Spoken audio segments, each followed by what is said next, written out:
Tired of dealing with annoying flies, fruit flies, and gnats in your home? The Zevo Flying Insect Trap is your ultimate solution. Don't wait. Check out the link in the video description now to get your Zevo Flying Insect Trap on Amazon and enjoy a bug-free home today. A grief-stricken mother, who lost her husband and young daughter in a horror train accident at the weekend, has implored people not to raise funds for her shattered family for fear their tragic deaths will be exploited by unscrupulous online scammers. Poonam Runwal's plea comes as members of her extended family, including her sister and brother-in-law, fly into Sydney on Tuesday evening to help her contend with the devastating ordeal. The 39-year-old had been on a family outing with IT engineer husband Anand, 40, and twin 2-year-old daughters, Hillel and Haya, on Sunday when the girls' pram rolled onto the train tracks at Carlton station, in Sydney's south, about 12:25 p.m. Mr. Runwal desperately leapt down onto the tracks in an heroic attempt to save his daughters before a passing train struck and killed him and one of the little girls, Hillel.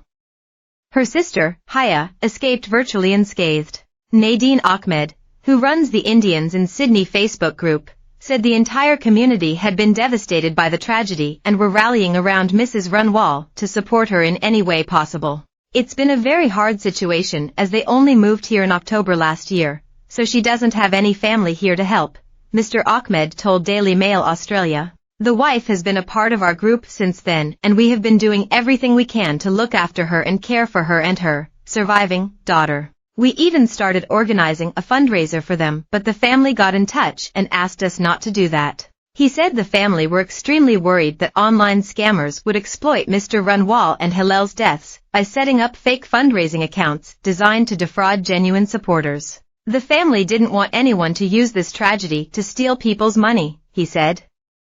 I don't think they would be able to handle seeing fake fundraising accounts online. Instead, he said Mr. Runwal's employer, Infosys, had generously offered to assist the family with their ongoing expenses and help them take care of all funeral arrangements. They're handling all the formalities and costs. They, Infosys, have even appointed a lady to be with the family to make sure everything is taken care of, he said. We also want to make sure the family wishes are respected and are asking that no one raise funds for them without their express blessing, but, for now, just to keep them in your prayers. Westpac, where Mr. Runwal worked as an IT consultant provided by Infosys, has also stepped up and offered to help his widow and surviving young daughter. Anand was a much-loved member of our technology team, working with us as one of our IT service providers, Westpac Chief Information Officer Scott Collery said.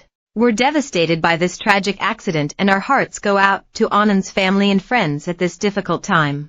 We're providing support to his family and his colleagues here at Westpac. He will be greatly missed. Daily Mail Australia has contacted Infosys for comment.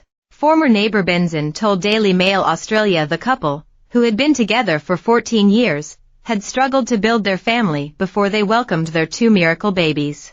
He described Heinel and Haya as happy, gentle, little girls. I believe they were trying to have kids for about 10 years. They were married a long time and were a happy family, he said. The twins were always in matching outfits. They loved coming over and playing with our son, he is 4 and the girls are 2, so we would give them a lot of his old toys. Benzin described the family as very friendly and said Ms. Runwal was a great cook, with the children often spending time at each other's homes. Breaking down into tears, Benzin said it had been difficult to explain to his son what had happened. He keeps asking to see the girls. He is only 4, it is too hard for him to understand, so we have told him they moved back to India, he said. When we heard the news yesterday, I checked WhatsApp and saw Anand hadn't checked WhatsApp since 11:30 a.m. And then we went past their place to see if they were home.